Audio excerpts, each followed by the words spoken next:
Hi everyone, this is Richa. Welcome to Read the World Educational Tutorials. And today we will talk about the basic tenses and also how to identify them. So let's get started.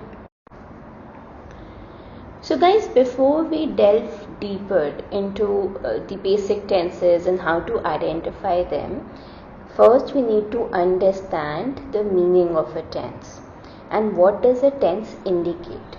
Okay, so the tense of a verb, and this is very important because verb basically is about an action, right? So verbs have tenses to them to indicate the time of an action or an event, like at what time the event or the action took place, and based on that we identify the correct form of the verb, right, and we link the form of the verb to the time of the action or an event, and we form a grammatically correct sentence. So without any further ado, let's start on the basic tenses. Today we are going to cover the simple present tense, the simple past tense, and the simple future tense. Anything that happens as a course of a daily schedule, okay, that falls under the category of a simple present tense. Something that happened in the past, that has already happened, that would fall under the category of simple past tense. And anything that we foresee, right, or we talk about that is going to happen in the near future, that is categorized under simple future tense.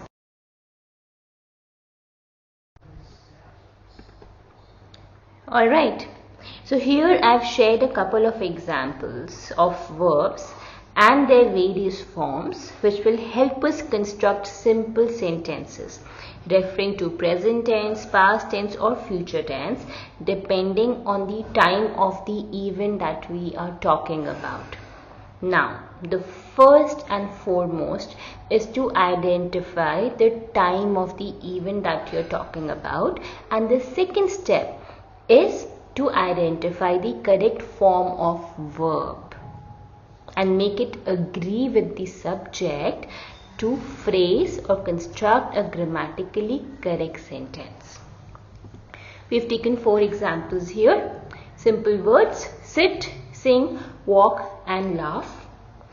So if you want to construct sentence in the present tense, you would use the base form with minor variations that we'll talk about briefly. If you want to construct sentences in past tense, then you would use sat, sang, walked and laughed, assuming that this is the verb in question. And then if you want to construct sentence in future tense, then you will prefix will or shall to the base form. So your sentence would sound something like I will or I shall sit. Ram will or Ram shall walk. An important point to be noted here is that if you want to refer to a singular noun, a single person, thing, then you would suffix an s to the base form.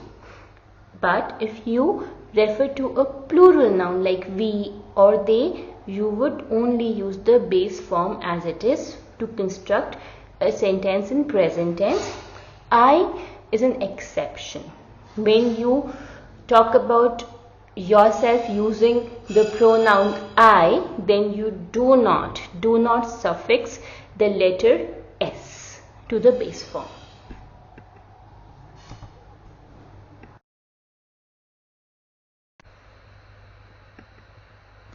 Okay, so now let's look at a few examples. Okay, the first one being Navya sings various songs to entertain the audience. And now you need to think and understand what kind of a tense is being used in the sentence. So if you look at it closely, it says sings, right? So this is simple present tense. Now if this similar scenario was to be considered for a time in the past, we would say Navya sang various songs to entertain the audience. We would be using the past form. Okay, so we will not use the base form of the tense, we will use the past tense form. And for sing, the past tense form is sang. So we will say Navya sang various songs to entertain the audience, which indicates that this event has already happened. It is not being referred to a time frame that is for today or in current, or for something that is to happen in future. It is to indicate something that has happened in the past. That is why we are using the word sang, which is the past tense form for sing. And then if we have to refer to a time in future and we want to say that this is going to happen, something is going to happen in future, then we will say Navya will or shall sing various songs to entertain the audience. Again, do understand and memorize this particular rule. So if the subject is she, he, Sita, Ram, basically it's a pronoun or a noun, it's a singular noun or a singular pronoun. In that case, we'll add an s to the end of the base form for present tense, right? And if it is a plural pronoun, we or they, right, then we'll use the base form for the present tense, I being an exception.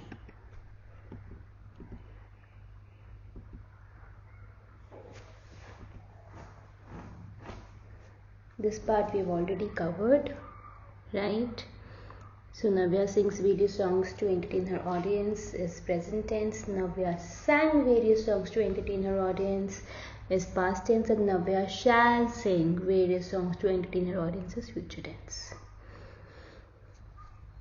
And another note here that I want to mention is that to develop a good base of the correct form of the verb to be used, you will have to learn, basically memorize the various forms for the most common types of verbs. And ultimately, finally, thanks for watching. Do subscribe to my channel for more of such videos.